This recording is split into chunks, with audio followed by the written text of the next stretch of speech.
सरकारी परीक्षा चैनल को सब्सक्राइब करें और बेल आइकन प्रेस करें ताकि आपको गवर्नमेंट एग्ज़ाम से रिलेटेड एमपी या इंडिया की कोई भी परीक्षा की अपडेट सबसे पहले मिले।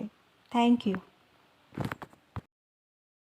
स्वागत है आपका मेरे इस चैनल पे जिसका नाम है सरकारी परीक्षा।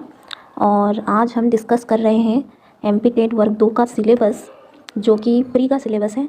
और मेरे बहुत सारे सब्सक्राइबर्स ने ये डिमांड रखी थी कि उनको हम पूरा एग्ज़ाम पैटर्न यहाँ पे एक्सप्लेन करें एमपी टेट वर्ग 2 का, और एमपी टेट उनको पूरा समझाएं कि होता क्या है, किस तरीके से एग्ज़ाम कंडक्ट करवाए जाते हैं और कितने एग्ज़ाम देने होते हैं शिक्षक बनने के लिए एमपी में। तो चलिए डिस्कस करते हैं इस चीज़ को। तो मैंने ये अपना प्री का नोटिफिकेशन यहाँ पे लिया है समझाने के लिए, तो आप इसे अभी का ना समझें, इससे कंफ्यूज मत होइएगा। तो ये प्री का है, जो हमने पात्रता परीक्षा दी थी वर्ग 2 वालों ने, उसका है ये। ओके, तो पहले हम डिस्कस कर लेते हैं यहाँ पे कि यहाँ पे 2 पेपर होते हैं। और टोटल अगर नंबर की बात करें, टोटल यहाँ पे 150 मार्क्स का ये पूरा पेपर होता है। अब ये 150 मार्क्स का कैसे होता है ये डिस्कस कर लेते हैं।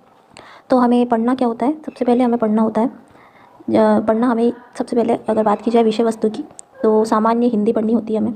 सामान्य हिंदी, सामान्य अंग्रेज़ी, सामान्य ज्ञान और घटनाक्रम, तार्किक एवं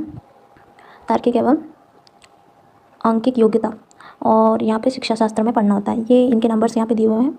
हिंदी यहाँ 8 नंबर की आएगी, इंग्लिश 5 नंबर की, सामान्य ज्ञान यानी जीके और रीजनिंग वगैरह यहाँ पे 7 नंबर की आएंगी, 7 मार्क्स की, और पेडागोजी यहाँ 10 नंबर की आएगी। टोटल इन विषयों से आपका पेपर जो है 30 मार्क्स कवर कर लेगा। बाकी अगर बात करें बाकी का 120 मार्क्स अगर हम देखें तो 120 मार्क्स आपका अपना सब्जेक्ट होगा। जैसे कि आपका जो भी विषय है, जैसे आपका विषय अगर हिंदी है तो आपका हिंदी 120 अंक की आएगी, अगर इंग्लिश है तो 120 नंबर की इंग्लिश आएगी, अगर संस्कृत है तो 120 नंबर की। तो यानी आपका कोई भी गणित, विज्ञान, सामाजिक विज्ञान, उर्दू, आपकी कोई भी भाषा या कोई भी सब्जेक्ट हो तो आपका 120 नंबर आपकी ओन सब्जेक्ट से मिल जाएगा, जो कि बहुत अच्छी बात है। तो इस पेपर में क्वालिफाई करना या फिर इसमें मेरिट बनाना काफ़ी आसान हो जाएगा उनके लिए जिनको अपने सब्जेक्ट की काफ़ी अच्छी पकड़ है। और यहाँ पे सिलेबस में डिस्कशन कर लेती हूँ इंग्लिश वालों के लिए, क्योंकि यहाँ पे सबसे पहले इंग्लिश दे रखा है, हिंदी भी है। ये जो पेपर फर्स्ट है जहाँ 30 नंबर का जो दे रखा है, इसका डिस्कस सभी के लिए होगा ये। तो पेपर 1 सभी के लिए सेम होता है, इसलिए इसको डिस्कस कर लेते हैं पहले। 8 नंबर का जो आपका यहाँ पे हिंदी आएगा वो किस किस आधार पर आएगा यहाँ पे देख लीजिए। हिंदी भाषाई समझ, और इसमें क्या लिखा है, इसमें आपको ऐसे और ये कविताएं आएंगी आपको और निबंध आएंगे, जो कि आपको पढ़ के पूरा उसमें आंसर करना है। और यहाँ पे गद्यांश आएंगे, और यानी कि आपको ऑप्शन मिलेंगे एमसीक्यू में, आपको पढ़ के उसका जवाब देना होगा। हिंदी बहुत इजी है, इसमें कोई भी हार्ड कुछ नहीं होगा। इसमें 8 नंबर की हिंदी आएगी जो कि काफ़ी ईजी आएगी। इंग्लिश देख लेते हैं, 5 नंबर की इंग्लिश आएगी आपकी। 5 नंबर की इंग्लिश में आपसे क्या क्या पूछा जाएगा, 10वीं तक के लेवल की चीज़ें आपसे पूछी जाएगी। इसमें रीडिंग होगा, जो 2 छोटे छोटे पैसेज आपको दिए जाएंगे जिसको पढ़ना होगा आपको। यहाँ पे आपको 1 वर्ड सब्सटीट्यूशन, अपोजिट वर्ड और सिनोनिम्स, इडियम्स और प्रोवर्ब्स आएंगे। और यहाँ पे यानी 10th लेवल का आपका ग्रामर यहाँ आएगा। ये फंक्शनल ग्रामर है जो कि आपको पढ़ना चाहिए, बहुत अच्छा ग्रामर, जिसकी ग्रामर की पकड़ अच्छी होती है तो उसका पेपर बहुत अच्छा चला जाता है। तो आपको ये सभी के लिए कॉमन है। तो आपको, आप किसी भी विषय के हो तो आपको ये इतना तो पढ़ना ही है। और अगर आप चाहते हो कि इसकी आपकी पूरी अच्छे से तैयारी हो जाए तो मेरे चैनल पर इसका वीडियो भी आएंगे, ये पूरा ग्रामर मैं डालूंगी, तो आप देख सकते हो अगर आप इंटरेस्टेड हो मेरे चैनल को देखने में। तो अब आगे बढ़ते हैं, आगे का सिलेबस देख लेते हैं। यहाँ पर सामान्य ज्ञान और समय क्या लिखा है, सामायिक घटनाक्रम, तार्किक और अंकिक योग्यता के बारे में लिखा गया है। यहाँ के जीके और रीजनिंग यहाँ पे दी गई है। जीके जो करंट अफेयर्स होते हैं ये आपको पढ़ने होंगे। यहाँ पे इंग्लिश में भी लिखा है कि यहाँ हिंदी और इंग्लिश दोनों में लिखा है, जिनको इंग्लिश पढ़ना है वो इंग्लिश में पढ़ सकते हैं। और जीके और रीजनिंग आपने देख लिया, कितने नंबर की आएगी ये भी देख लेते हैं। जीके और रीजनिंग यहाँ पे आपको 7 नंबर यानी 7 मार्क्स की आपको होने वाली है। बाकी पेडागोजी देख लेते हैं, यानी शिक्षा शास्त्र जो हम बीएड में पढ़ते हैं वो भी देख लेते हैं। यहाँ बाल विकास शिक्षा शास्त्र के इतने सारे टॉपिक्स हैं जो आ सकते हैं, जो कि आपको कवर करने हैं। इसकी 10 नंबर की आपकी पेडागोजी आएगी, तो ये सब चीज़ें आपको कवर करनी होगी। ये बस यहाँ पे दे रखा है, इतना ही दे रखा है। बाकी यहाँ पे इतना हो गया, बस ये हो जाएगा आपका टोटल। यहाँ पे मार्क्स अगर हम देख लें, कुल यहाँ पे 30 नंबर आपके यहीं पे कवर हो जाएंगे। तो इन 30 नंबर की तैयारी आप मेरे चैनल पे कर सकते हो, क्योंकि मेरे चैनल पे ये आपको मिल जाएंगे बहुत अच्छे से एक्सप्लेनेशन के साथ मैं इनको पढ़ाने वाली हूँ। तो मेरे चैनल पे बने रहिए और लाइक सब्सक्राइब शेयर कर दीजिएगा।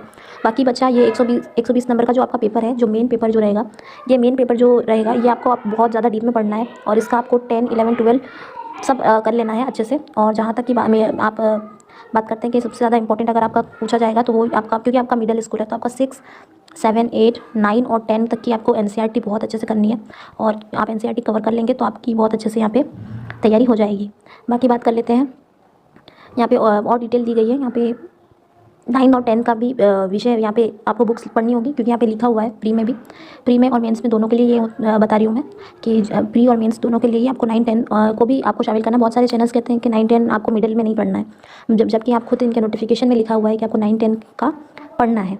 तो इवन प्री में ही ये दे देते हैं, तो आप मेंस का तो समझ ही लीजिए कि आएगा ही आएगा। तो ये रहा कंटेंट। और यहाँ पे हम एक विषय का भी देख लेते हैं, मुख्य भाषा इंग्लिश, क्योंकि यहाँ पे इंग्लिश मेरे चैनल पे पढ़ाई जाएगी, तो इंग्लिश देख लीजिए आप बहुत अच्छे से। यहाँ पे प्री की इंग्लिश बता रही हूँ, प्री के लिए इंग्लिश का सिलेबस बता रही हूँ। यहाँ पे 2 पैसेज आएंगे, 200 वर्ड्स के 2 पैसेज आएंगे, जो कि ग्रामर के भी होंगे और फैक्चुअल भी होंगे, जो इनकी प्रैक्टिस मैं आपको करवा दूंगी अपने चैनल पे, प्रैक्टिस हो जाएगी। और एक पोएम आएगी, 15 लाइन्स की पोएम आएगी, शॉर्ट क्वेश्चन उससे रिलेटेड पूछे जाएंगे, और उसमें फिगर ऑफ स्पीच वगैरह पूछा जाएगा, जो कि बहुत ईजी रहेगा। ये भी मैं आपको पढ़ा दूंगी। फॉर्म्स ऑफ पोइट्री सिखा दूंगी आपको, जो कि सारी टॉपिक्स बहुत ईजी हैं। वोकेबलरी की बात करें तो हम वोकेबलरी के लिए वीडियो यहाँ पे बनाने वाले हैं, तो वो वीडियो आपके लिए इनफ हो जाएंगे। तो आपको हर एक वीडियो को अच्छे से फॉलो करना होगा, तभी आपकी वोकेबलरी अच्छी हो पाएगी। साथ ही साथ आपको न्यूज़पेपर वगैरह भी देखना होगा, और आपको बुक्स पढ़नी होगी, जिससे कि आपकी वोकेबलरी अच्छी हो जाए। नेक्स्ट अगर बात करें तो 1 वर्ड सब्स्टिट्यूशन यहाँ पे दे रखा है। 1 वर्ड सब्स्टिट्यूशन यानी कि एक वर्ड जो यूज़ किया जाए किसी चीज़ के लिए, 1 वर्ड जो बहुत चीज़ बता सके, जैसे कि opposite word, synonyms, phrases, idioms, proverbs, word formation, ये सब चीज़ें आपको देखनी होगी। ये सब भी हम अपने चैनल पे डालते रहेंगे। फंक्शनल ग्रामर की बात करें तो आपको टेंस आना चाहिए, मॉडल्स आने चाहिए, डिटर्मिनर्स, और यहाँ पे articles, voice, narration, preposition, close, ये सारी चीज़ें ही आपको पढ़नी होगी, जो कि बहुत अच्छे से आपको करना होगा तैयारी। और फैक्चुअल डिस्क्रिप्शन, राइटिंग में अगर हम देख लें, राइटिंग सेक्शन, ये 4 सेक्शन है जो आपको देखने हैं। और यहाँ पे फैक्चुअल ग्रामर आपने देख ली, अब राइटिंग देख लेते हैं। एक फैक्चुअल डिस्क्रिप्शन आएगी किसी इवेंट की और इंसिडेंट की, जो रिपोर्ट हो सकती है, और एडवर्टीजमेंट भी हो सकता है, नोटिस हो सकता है, या फिर पोस्टर हो सकता है। ये कुछ भी आ सकता है इसमें से। 1 to 50 वर्ड्स का आएगा, उसके रिलेटेड क्वेश्चन आपसे पूछे जाएंगे। और राइटिंग लेटर, एप्लीकेशन भी आ सकता है, इसमें आपसे क्वेश्चन पूछ सकते हैं। Application for job, personal, informal, letter, editor, letter to editor, business, official letter, ये सब आपसे पूछे जा सकते हैं। तो आपको याद रखने हैं ये सारी चीज़ें। बाकी यहाँ पे पेडागोजी ऑफ लैंग्वेज डेवलपमेंट में आप देख लीजिए कि क्या आ सकता है। लैंग्वेज एक्विजिशन, लैंग्वेज स्किल, और यहाँ पे perspective and role of grammar in language learning, और चैलेंजेस ऑफ टीचिंग लैंग्वेज, और इवैल्यूएशन, और टीचिंग लर्निंग मटेरियल, ये सब आपका पेडागोजी में रहने वाला है। आई होप कि आपको ये वीडियो पसंद आया होगा। मैंने यहाँ इंग्लिश का पूरा सिलेबस डिस्कस कर लिया है। बहुत सारे बच्चे पूछ रहे थे कि मेंस के लिए क्या पढ़ें, तो मेंस के लिए आप कम से कम इतना तो अपना रेडी रखिएगा। मेंस के लिए आप यूनिट 3 तक तो आप रेडी रखिएगा। आपकी फर्स्ट सेकंड थर्ड यूनिट आपको पूरी रखनी है, तैयार रखनी है, तो मेंस के लिए आप पूरे रेडी रहोगे। और बाकी राइटिंग सेक्शन का ये भी आने का पूरा चांस है, तो आपको पूरा रेडी रहना है। ये रीडिंग कंप्रेशन आप छोड़ सकते हो कुछ दिनों के लिए, लेकिन आपको रेडी किस में रहना है, आपको ये 2nd नंबर वाला फॉलो करना है, जैसे कि 2nd वोकेबलरी, फंक्शनल ग्रामर, और ये भी इंपॉर्टेंट है, लेटर्स वगैरह, तो ये आपको रेडी रखना है। इससे आपका 40 से 50% आपका सिलेबस कवर हो जाएगा मेंस के लिए। जो मेंस का इंतज़ार कर रहे हैं उनके लिए ये बात थी। और प्री के लिए जो जिन्होंने देखा होगा उनको तो सब कुछ बता ही दिया है। बाकी दूसरे सब्जेक्ट वाले अगर चाहते हैं कि हम उनका भी सिलेबस इस तरीके से डिस्कशन करें, तो आप कमेंट कर सकते हो और बता सकते हो कि हमें करना चाहिए या नहीं। बाकी ये PDF अगर आपको चाहिए तो आप टेलीग्राम को ज्वाइन कर सकते हैं। हम टेलीग्राम चैनल बना लेंगे, और उस पर आपको ये PDF मैं शेयर कर दूँगी। Thank you so much. I hope you like my video. Channel को लाइक, सब्सक्राइब, शेयर करें, और चैनल को बढ़ावा दें। आपका एक लाइक से हमें मोटिवेशन मिलता है, क्योंकि चैनल नया होता है तो लोग सपोर्ट करने में थोड़ा हिचकिचाते हैं, लेकिन आपको अपनी समझदारी दिखानी है और चैनल को आगे तक ले जाना है। Thank you so much. I hope you like my video. Thank you. अब बात करते हैं कि एग्ज़ाम पैटर्न क्या होता है। तो MP टेट वर्ग 2 का और वर्ग 1 का जो एग्ज़ाम पैटर्न हमने अभी देखा है, वो ऐसा देखा है कि 2018 के बाद एग्ज़ाम पैटर्न कुछ इस तरीके से हो गया है कि अब आपका सिर्फ प्री पे आप क्वालिफाई नहीं होंगे। मतलब सिर्फ प्री से आपका काम नहीं चलेगा, आपको मेंस भी देना होगा। मेंस एग्ज़ाम भी अब आपके लिए इम्पॉर्टेंट हो गया है। अब आपको मेंस भी देना होगा, तब जाके आपका कहीं काम बनेगा और आप एक सरकारी शिक्षक बन जाओगे MP में। और ये मेंस और प्री की बात कर लें, उसके बाद ये अभी वर्ग 1 और वर्ग 2 के लिए ये नियम अभी हमने देखा है। अभी वर्ग 3 का आना न्यू अभी आना बाकी है, तो उसका जब आएगा हम यहाँ पे आपके लिए डाल देंगे। Thank you so much video देखने के